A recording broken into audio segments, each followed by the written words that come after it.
오늘 요한복음 8장 1절부터 11절까지 말씀을 같이 보았습니다. 요한복음 8장 1절부터 11절까지 말씀, 음행 중에 잡혀온 여자가 용서를 받는 것에 대한 이야기를 우리는 잘 알고 있는 말씀인데, 여기에 8절에 보니까 손가락으로 땅에 쓰셨다. 근데 이제 한번 쓰시고 또 썼다 이런 얘기인데요. 여기서 다시 썼다 이렇게 되어 있는데, 두 번의 글을 썼어요. 예수님이 직접 글씨를 쓴 것은 없는 일이죠. 다른 얘기죠. 그러니까 글씨를 이렇게 직접 손가락으로 썼다. 성경에 보면 하나님이 직접 손가락으로 쓴 게 있는데, 구약에서 뭘 하나님이 직접 손가락으로 써요? 십계명을 하나님이 직접 손가락으로 써요.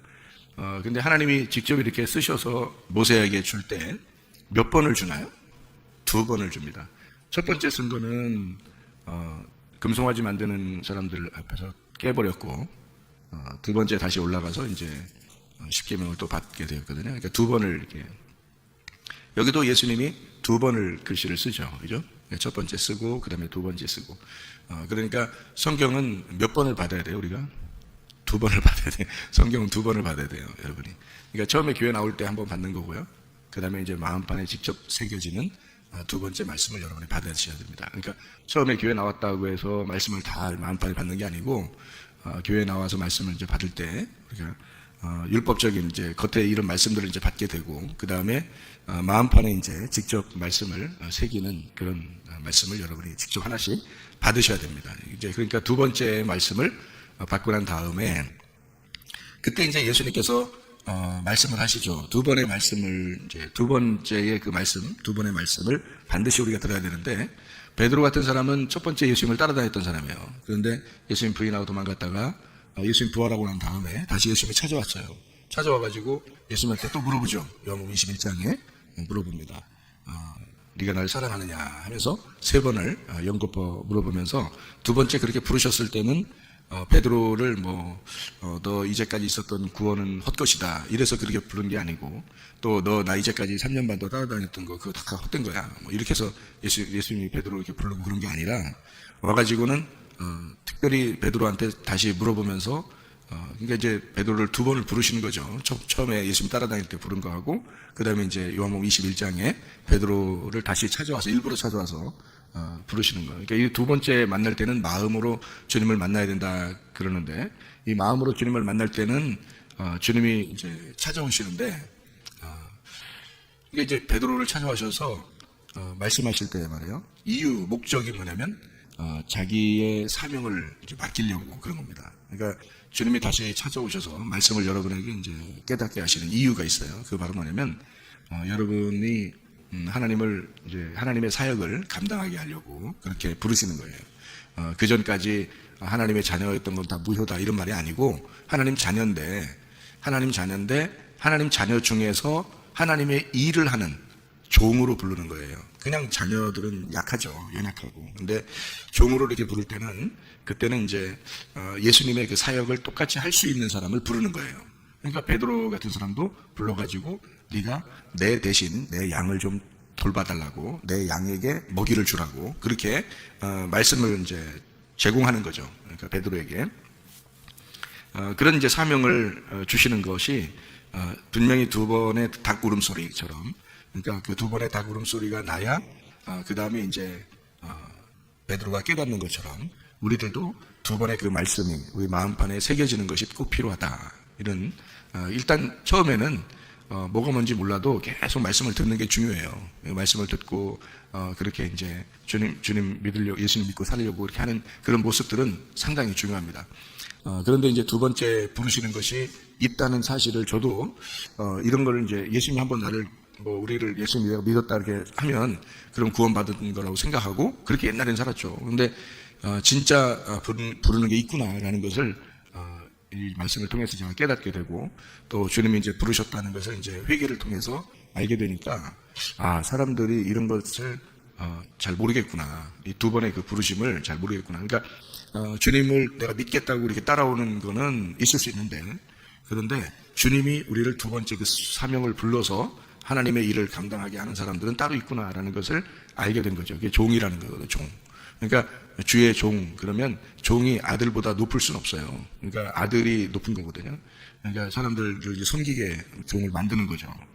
그래서 사람들을 자꾸 섬길 수 있도록 그렇게 만들어 놓는 게, 그 섬긴다는 게 뭐 가가지고 막 이렇게 무릎 꿇고 앉아 있으라고 그런 얘기 아닙니다. 뭐 계속 가서 빌고 뭐 가서 뭐 이삿짐 날려주고 뭐 이런 거를 이렇게 종이라고 하는 게 아니라 하나님의 종이잖아요. 사람의 종이 아니고. 사람의 종은 가가지고 뭐 이삿짐도 날려줘야 되고 막 잔 심부름도 하고 뭐 이렇게 해야 되겠지만, 사람의 종이 아니라 하나님의 종은 사람들한테 굴복하는 게 아니고요. 하나님께 굴복하는 사람이란 말이에요.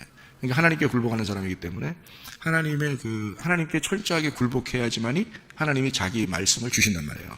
자기 말씀을 이제 줘야지 그걸 가지고 사람들은 이제 섬겨주는 거거든요. 그러니까 하나님이 내게 주신 빵이 있어야 내가 그것을 가지고 사람들에게 빵을 나눠주죠. 그러니까 하나님이 주신 빵이 없으면 못 나눠주는 거예요. 그런 이제 종을 얘기하는 거죠. 이게 하나님이 나눠주는데 사람을 통해서 나눠줘야 되니까 그 사람을 부르시는 거거든요. 그러니까 예수님이 12제자를 부르셔서 이제 수많은 사람들을 먹이시는 것처럼 말이에요. 50명씩 앉혀서 5,000명을 보리떡 5개, 물고기 2마리 나눠서 먹일 때도 12제자들이 이제 가서 나눠주게 되거든요. 그러니까 그렇게 나눠주는 자들이 필요한 거거든요. 그러니까 주님의 종이 필요한 거예요. 그러니까 그 사람들은 사람의 종이 아니기 때문에 하나님의 종이니까 아들보다 더 그러니까 가까이 하나님을 이제 아는 사람인 거죠. 이게 무슨 말이냐면요. 신약에서는 이제 바울이 뭐라고 그런 걸 표현하면 몽학 선생이라고 이렇게 말해요. 과외 선생이다 이렇게죠. 율법의 선생이 되고 몽학 선생이 되는데, 그 몽학 선생은 아들을 길러내기 위해서 아들을 길러내는 과외 선생님이에요. 아들들을 길러내는 과외 선생님이 몽학 선생이라고 그러거든요. 그러니까 주인을 위해서 그 아들들을 키워내는 과외 선생님, 그게 몽학 선생이에요. 그러니까 그 몽학 선생한테 주인이 그 선생님한테 자기 자식을 가르쳐달라고 맡기는 것은 그 선생님이 회초리도 들고 혼내기도 하고 얘기도 하고 가르쳐주기도 하고 이렇게 해서 훈육을 하는 거예요. 어린 아이들에게 훈육을 하는 겁니다. 뭐로 훈육하는 거예요? 뭐 하라고 훈육해요? 뭘 가르쳐주는 거예요? 몽학 선생은 뭘 가르쳐주는 거예요? 네? 뭐를 가르쳐줘요? 몽학 선생을 붙여놓은 이유가 뭐예요? 과외 선생을 붙여놓은 이유가? 네? 부모를 잘 깨달아 알으라고 가르쳐주라고 하는 거예요. 그러니까 과외 선생님 부른 것은 부모님 마음을 가지고 내 마음이 내 자식들을 이렇게 가르치고 싶은데 해서 그거를 가르쳐달라고 선생님을 붙여놓은 거예요. 그러니까 학과목도 이렇게 교과 과목도 가르쳐줘야 되고, 그리고 아버지 마음이 어떤지 네가 아느냐, 아버지 마음을 네가 잘 안다면 공부 열심히 해라 이러면서 또 아버지에게 효도해야 된다, 아버지 마음은 이런 거야 라면서 가르쳐주죠. 그 과외 선생님이 가르쳐주는 거라고요. 옛날 과외 선생님은 그런 거였어요. 지금은 이제 뭐 아이들 가르치는 그런 선생님 이런 얘기 개념이 아니고, 옛날에 성경에 있는 그 과외 선생님은 그 가정의 이제 일꾼으로서, 그러니까 종으로서 주인의 그 종으로서 그 주인의 자녀들을 주인의 합당한 아버지 엄마의 합당한 자녀로 만들어내는 그런 훈육 교사였단 말이에요. 그런 걸 이제 몽학 선생이라 율법의 교사다 이렇게 얘기하는 거거든요. 그러니까 종을 그렇게 만드는 거예요. 하나님은 종을 아무나 부르는 게 아니에요. 그래서 자기 자녀들을 맡겨야 되니까 종을 아무나 부르지 않다고요. 그러니까 종은 어느 정도 관계냐면 그러니까 아브라함이 종이 있었어요. 근데 하나님은 이삭을 주겠다고 약속을 했는데, 아브라함이 나이가 많이 먹었고 이삭 아들을 낳을 거라는 생각을 못 하고 있을 때, 그 부인도 나이가 많고 자기도 나이가 많으니까 아브라함이 그렇게 얘기합니다. 하나님께, 아들은 무슨 아들, 내가 종이 하나 있는데 그 종에게 내 모든 재산을 상속하고 아들처럼 내가 그에게 다 주겠습니다, 이렇게 얘기하는 장면이 나와요. 근데 하나님이 뭐라 그러면, 아니다, 내가 네 배에서 반드시 네 허리에서 아기가 나올 수 있도록 만들어주겠다, 이런 얘기, 그게 이제 이삭이 되는 거거든요. 그런 것처럼 종은 그냥 성경의 그 종은요, 그냥 어서 데려온 그런 게 아니에요. 그런 의미의 종이 아니라 자기가 기르고 자기가 키운 그런 종이에요. 그래서 누구보다도 주인의 마음을 잘 아는 거죠. 그래서 아들이 없을 때는 그 종에게 모든 재산을 다 넘겨주고 자기 아들을 삼습니다. 그게 이제 종이거든요. 그 구약 성경의 그 종의 개념이 그런 거란 말이에요. 그러니까 종은 이제 하나님의 일을 위해서 하나님의 사명을 맡은 자다. 그렇게 맡으려면 그 마음에 하나님을 만나는 것이 있어야 된다. 그 하나님을 그 주인을 경험하는 게 분명히 있어야 하나님의 종으로서 일을 하게 된다. 이제 그런 얘기가 되는 것입니다. 그래서 두 번을 말씀을 쓰셨다 예수님이. 그것은 두 번의 율법을 우리에게 주셨다라는 것이고 한 번은 우리에게 그 문서로 그러니까 이런 성경책으로 우리에게 말씀을 주신 거고 또 한 번은 마음으로 말씀을 새겨놓은 것이다. 그런 거예요. 그렇게 되면 이제 하나님의 사역을 하게 된다는 거죠. 하나님의 사역을. 그러니까 그냥 일반적인 아들의 입장에서 이제 하나님의 마음을 정확하게 아는 종이 되는 거죠. 하나님의 사역을 대신하는 중간에서 역할을 하는 거죠. 예수님이 이 땅에 오실 때 하나님의 아들이 오셨죠. 그런데 그 아들은 하나님의 일을 감당했죠. 그 하나님의 일을 감당하는 것을 종이라고 그러는 거예요. 그러니까 아들은 아들인데 하나님의 일을 하는 것을 종이라고 그러는 거죠. 그러니까 종으로서 그 일을 순종하셨다. 이렇게 되죠. 예수님이 겸손하게 그 아버지 하나님의 그 종으로서 일을 잘 감당하셨다. 죽기까지 복종하셨다. 그런 얘기가 되는 거거든요. 그러니까 하나님의 종들은요, 사람의 종이 아니기 때문에 사람들에게 굴복하는 게 아니고 하나님에게 굴복하여 하나님의 마음을 아들들에게, 자기 자녀들에게, 하나님의 자녀들에게 잘 전달해 주는 것을 종이라 그러는 거라고요. 그러니까 개념을 잘 아시라고 여러분이 개념을 잘 모르면 목사가 뭐 하는 사람인지 말씀을 전하는 게 뭔지 자기는 뭐 하는 사람인지 모른다고 구분이 안 돼. 구분이. 영적인 구분을 분명히 하실 수 있어야 되는 거예요. 이게 여러분도 주의 종이 돼야 돼. 다 가정에서 여러분이 주의 종이 돼야지. 가정에서 내내 그냥 그 내내 치킨만 먹고 그냥 그렇게 가정에서 그렇게 놀고 있고 그러면 안 되는 거예요. 가정에서도 자기들이 주의 종이 돼서 하나님의 그 사역을 감당하는 사람들이 돼야죠. 그게 주의 종들이 하나님 마음도 전혀 모르고 그냥 교회만 왔다 갔다 하면서 또 집에 와서 또 내내 치킨이나 먹고 그렇게 네네 하면서 그렇게 하는 그런 걸 종이라는 게 아니란 말이에요. 진짜 요리해 줄 줄 알고 말씀을 갖다 요리해 줄 줄 알고 진짜 주의 종으로서 부름을 받아야지. 그러면 종은 종의 마음을 안단 말이에요. 그래서 사역자가 많지 않기 때문에 하나님이 부른 종들은 자기에게 꼭 맞는 사역자들을 같이 골라야 찾아요. 그래서 그 목사의 마음을 전혀 이해하는 사람들을 찾습니다. 그래야지 서로 같이 동역하죠. 그래서 같이 힘을 합해서 주님의 일을 감당하죠. 협력해서 서로 이룰 거 아닙니까? 나머지는 다 어린아이들이니까. 나머지는 교회 다니는 사람들이 대부분 다 어린아이들이니까 그 중에서 종의 마음을 정확하게 알고 하나님 마음을 정확하게 아는 사람들이 사역자들이거든요. 그 사람들을 찾아가지고 함께 협력해서 일을 하는 거예요.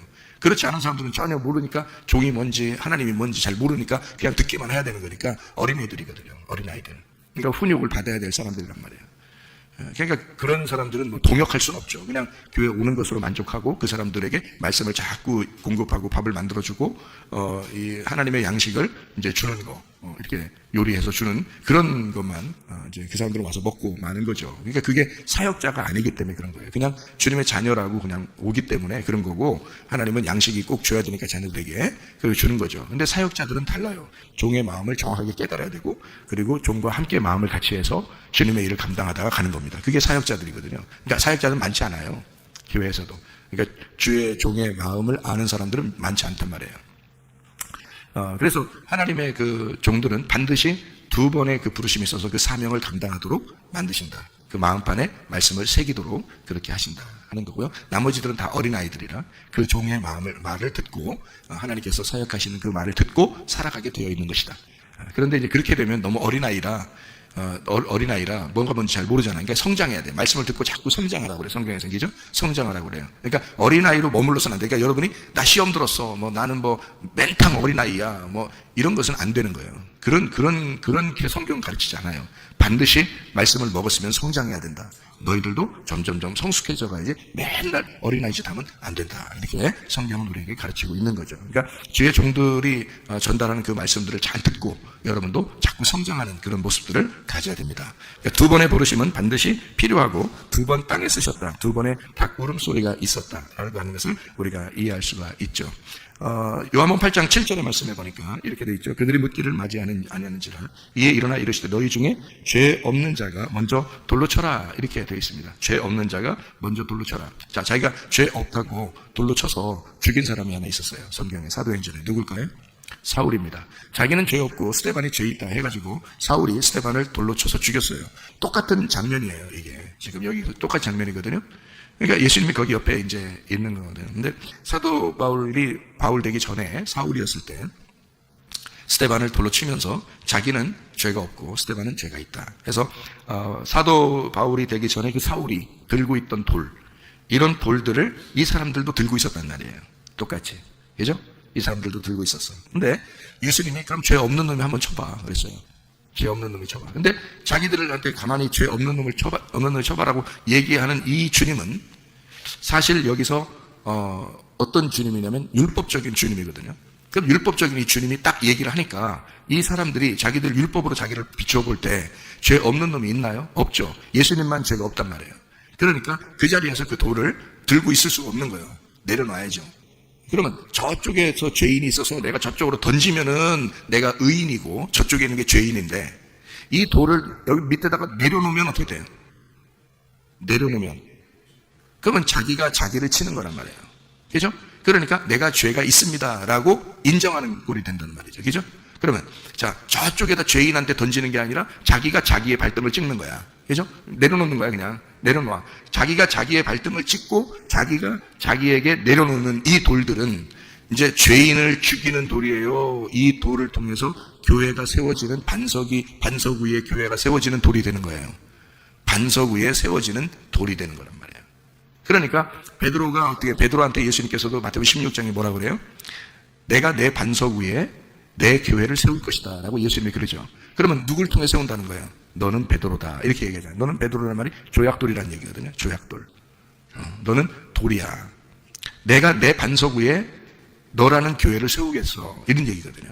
그러니까 너는 조그만 돌이지만 내가 이 반석 위에 이 돌을 올려놓을 때는 그때는 교회가 되는 거다 이런 말이거든요.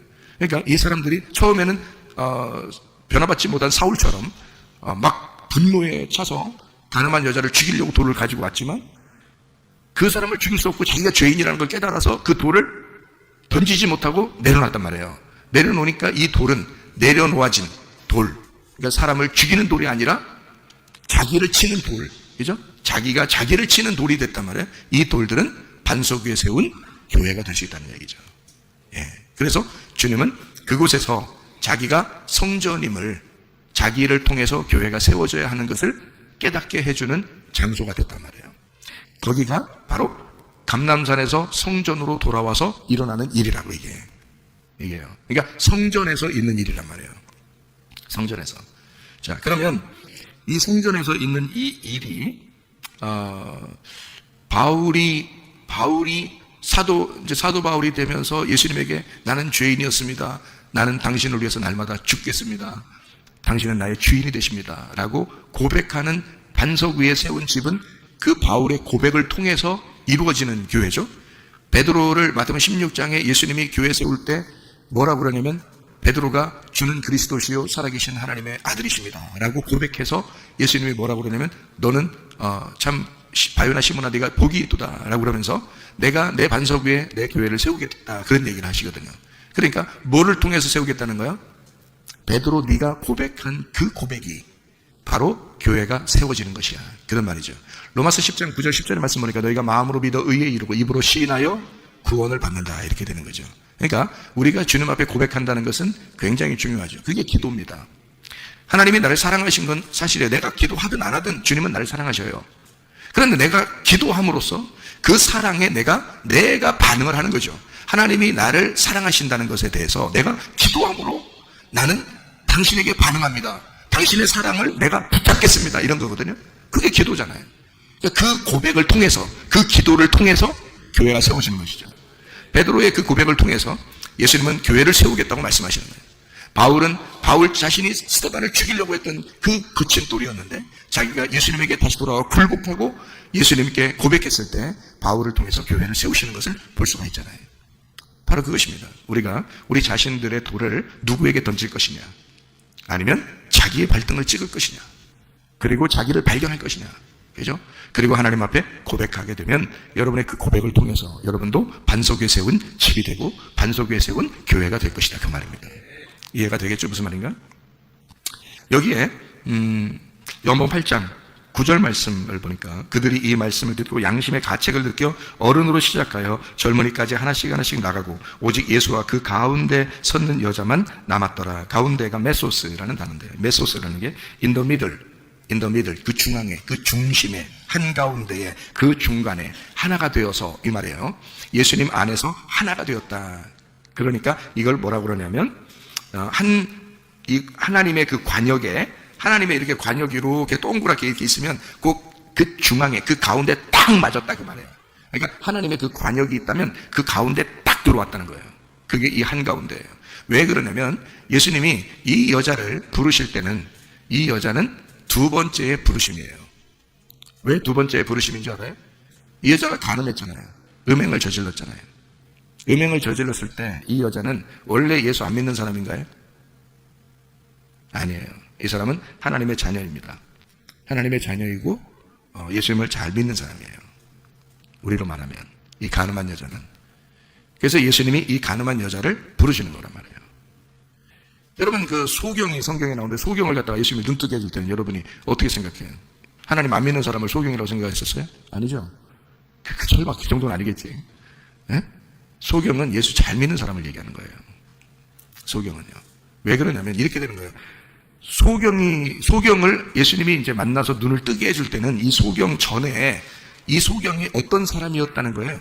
눈뜬 사람이었다는 거예요. 눈뜬 사람인데 소경이 돼서 예수님이 만나서 구원하는 거란 말이에요. 그러니까 이 소경을 눈뜨게 해줘서 구원하고 눈뜬 놈들은 소경되게 한다 그러죠. 예수님 얘기죠. 그러니까 어떤 게 더 발전한 거예요? 소경이 발전한 거예요. 눈뜬 놈이 발전하지 못한 거예요. 그게 바리새인들이란 말이에요. 그러니까 예수님 바리새인들이 뭐 말하면 너희들은 눈 떴다고 얘기하지만 너희들이 사실은 소경이다 이런 얘기하죠. 이 소경인 사람은 눈 감고 있지만 이 사람은 눈을 뜰 사람이다 이거예요. 이 사람은 눈 뜬 사람, 하늘에서 볼 때는 눈 뜬 사람이다 이거예요. 땅에서 눈을 감았다는 거죠. 그러니까 이 사람은 땅에서 눈을 감았다니까 어두웠다, 죄가 있다, 죽었단 말이거든요. 그러니까 이 사람은 탕자고 자기는 죽어버린 사람이란 말이에요. 그걸 소경이라고 얘기하는 거예요. 그러면 자기가 살아있다고 율법적으로 내가 할 수 있다라고 해서 자기가 살아있는 사람은 뭐야? 바리새인이다 여러분. 여러분 다 바리새인들이라고. 여러분이 아무것도 못합니다. 나는 죽었습니다라고 한 사람이 소경이고요. 여러분. 그 정도는 발전한 사람이에요. 그 정도가 돼야 하나님이 부르시는 거예요. 여러분. 그 사람들을 하나님이 부르시는 거예요. 가늠한 여자가 되니까 하나님이 부르시는 거예요. 이 여자를. 그러니까 바리새인들은 아직 부를 때가 안 돼요. 가늠한 여자가 되기 전까지는 못 부른다고요. 왜냐면 자기가 가늠한 여자라고 생각하지 않는데 어떻게 불러요? 가늠한 여자라고 해야 부르는 거란 말이에요. 하나님이. 그러니까 가늠한 여자는 바리새인들보다 훨씬 발전한 여자라고요. 이 여자가. 한마디로 말하면 벌거벗겨지고 죄가 드러나고 율법적으로 자기가 드러나 버린 사람이에요. 그러니까 이 가늠한 여자는 자기가 어디 도망갈 데가 없어진 거죠. 예수님 말고는 도망갈 데가 없으니까 예수님의 한가운데 그 관역에 딱 들어온 사람이 됐다는 거예요. 못 도망가는 거죠. 거기에 중앙에 딱 들어왔다는 거예요. 그러니까 이 예수님은 이 여자하고 결혼하는 거예요. 이 여자하고. 아니 뭐 그날 뭐 면사포 씌우고 반지 끼워주고 딴딴따단 이렇게 했다는 얘기가 아니라 둘이 하나가 됐다 이 말이에요. 사마리아 여자도 마찬가지죠. 요한복음 4장의 사마리아 여자도 자기가 죄인임을 스스로 알고 있는 여자이기 때문에 예수님이 그 여자에게 내가 너의 남편이 될 것이다 라고 한 거란 말이에요. 그 남편이 될 것이다 라는 게 여기 중앙에 관역의 중심에 들어왔다. 예수님의 가운데에 들어왔다 그 말이에요. 이게. 그게 결혼이라고 결혼. 예수님과 결혼 상태가 되었다. 예수님하고 멀리 떨어져 있었는데 그 중앙에 와서 예수님하고 결혼한 상태가 되었다. 결혼 안으로 들어왔다. 예수님 한복판으로 들어오게 되었다. 이런 얘기가 되는 거예요. 여기서. 그러니까 이 여자를 여러분이 가늠한 여자가 음행한 여자가 어떻게 예수님과 결혼해? 그게 이 사람이 더 발전한 사람이라니. 그걸 봐야 되는 거예요. 소경이 더 발전한 사람이라고요. 그거를 성경에서 보여야 된다고. 그걸 제가 가르쳐 드리는 거예요, 여러분에게. 그래서 그 울타리를 쳐주는 거예요. 순서가 어떻게 되냐? 눈 뜬 놈이다. 근데 두 번째로 눈 감은 놈이 돼야 예수님 만난다. 자기가 의롭게 생각하고 돌을 집어들어서 가늠한 여자를 때려 죽이려고 하는 그런 사람이 자기 발등을 찍고 가늠한 여자가 돼야 예수님을 만나게 된다. 이 순서란 말이에요. 이게. 이 순서를 정확하게 알아야 된다고요. 그래서 그 돌을 갖다가 다 내려놓은 돌이잖아요. 내려놓은 돌을 들고서 죽이려고 하는 돌이 있고 그다음에 돌을 다 내려놓는 돌이 있어요. 그 돌을 내려놓는 그 돌을 가지고 주님은 거기에서부터 시작을 해서 교회를 시작한다 했죠. 제가 그죠? 그러니까 이 돌을 들고 죽이려고 하는 때가 어디겠어요? 애굽이에요. 애굽. 자기가 의롭다고 생각하는 애국. 그런데 광야에 와서 돌을 다 내려놔요. 그러면 광야에서 돌을 갖다 다 내려놓으면 어떻게 돼? 광야에 돌을 다 내려놓으면 돌로 떡을 만드시는 거예요. 그 돌로 떡을 만드는 게 뭐예요? 율법이야. 율법. 그 율법을 주님이 완성하시는 거예요. 그러면 그 돌을 내려놓는 그 광야의 돌, 그 광야의 돌로 예수님이 죽으시는 거예요. 그 돌로 예수님이 대신 죽으시니까 여자를 건져주는 거죠. 여자를 자기 안에 들어오면 예수님이 그 여자를 감싸 안고 이 여자를 갖다가 자기 중심으로 집어넣어버리고 예수님이 돌을 맞아서 죽어버리는 거란 말이에요. 그러면 이 여자가 살게 되겠죠. 이 여자는 누구 때문에 사는 거예요? 자기 때문에 예수가 대신 죽고 자기가 살아났잖아. 그러니까 이 여자는 예수의 이름으로 살아갈 수밖에 없다고요. 그게 부활의 영광을 받은 사람이라고. 그러니까 예수님이 자기가 돌을 맞아서 심판의 돌을 예수님이 대신 맞고 가늠한 여자의 남편이 되어 그가 부활의 예수님으로 다시 다가올 때 이 여자는 남편 대신 부활의 예수님을 만나서 살아가게 되는, 그러니까 그 부활의 예수님 보여요, 안 보여요? 안 보이는 거라니까. 지금 안 보이잖아요, 예수님이. 안 보이는데 어디에 살고 계셔요? 이 가늠한 여자의 가슴 속에서 같이 살고 있다고. 그 여자는, 가늠한 여자는 예수님을 품고 살아가고 있다고. 무슨 말인지 알겠어요? 여러분, 예수님이 나를 먼저 품었어요? 내가 예수님을 먼저 품었어요? 예수님이 나를 먼저 품으셨어. 그리고서 자기가 죽으셨다고. 나의 껍질이 되어 죽으셨단 말이에요. 그게 말씀이 육신이 되어 오신 예수님이고 육신이 죽었다는 얘기란 말이에요. 무슨 말인지 알겠어요? 그래서 예수님이 요한복음 15장에 뭐라고 그러냐면 너희가 내 안에 들어와. 그죠? 너희가 내 안에 들어와. 또 내 말이 이제 너희 안에 들어가면 너희가 원하는 대로 구하면 다 이루어질 것이다. 하나가 됐으니까 네가 나고 내가 너가 될 것이다. 우리가 될 거야. 그러니까 가늠한 여자는 예수님이 그 여자를 품고 돌에 맞아 죽는 거죠. 십자가에서 죽으시고, 그리고 이제 예수님의 육체는 사라져 버렸단 말이에요. 그런 이제 이 가늠한 여자는 더 이상 죄를 지을 수가 없고 이 여자의 가슴 속에 누가 들어가 계셔? 예수라는 말씀이 들어가 계셔. 그러면 누가 살아가는 거 이제? 가늠한 여자가 이 땅에 살아가고 있는데 속에 누가 계셔? 예수님이라는 남편이 계시는 거야. 여러분이 지금 살아가고 있는 동안에 내 속에 누가 계시다? 예수님이 계셔야 된다. 나와 예수님이 결혼한 상태가 된, 하나가 돼야 내가 살아가는 것이 의미가 있다는 거죠. 가늠한 여자가 맨날 예수님 없이 예수님 저쪽에 놓고서 교회 가면 한 번씩 만나고 집에 가면 가늠한 여자로 살아가면 되겠냐고. 가늠한 여자라는 것은 다른 남편을 만났다는 얘기거든요. 다른 남편을. 다른 남자하고 같이 이렇게 잠을 자고 그랬다는 거거든요. 그게 가늠한 거거든요. 음행한 거. 그래서 그 현장에서 잡으면 현장에서 때려 죽이게 돼 있는데 예수님한테 끌고 온 거예요. 일부러. 예수님 시험하려고. 근데 예수님께서는 어떻게 해요? 이 모습이 바로 너희들의 모습이야 라고, 너희들 때문에 내가, 너희들 가늠한 사람들이란 너희들 때문에 내가 너희들이 하나님만 믿는다고 하면서 다른 걸 자꾸 섬기고 바알 숭배하고 바리새인처럼 외식적이고 이렇게 살아갔기 때문에 하나님이 직접 오신 거란 말이에요. 그거 해결해 주려고. 진짜 남편 만나게 해주려고. 그래서 이 가늠한 여자를 살릴 수밖에 없는 거예요. 예수님 입장에서는. 너희들이 다 가늠한 여자야. 내가 네 속에 들어가지 않으면 너희들 의미 없어. 인생 자체가 의미가 없어, 너희들은. 그러니까 너희들 내가 품고 죽을 테니까 너희들 안에 내가 들어가 있도록 해라 이거야. 그러니까 예수님은 여러분을 품고 교회로 데리고 나왔어요. 여러분 안에 뭐가 들어가야 돼 이제? 예수의 말씀이 들어가야 돼. 말씀이 들어가서 여러분이 살아가는 동안에 말씀이 살아가시도록 해야 된다고. 말씀이 여러분의 남편이 되어서 살아가시도록 해야 된다고요. 오늘도 그 남편 되신 그 말씀과 동행하다가 주님 만나시기를 바랍니다. 나는 기도하겠습니다.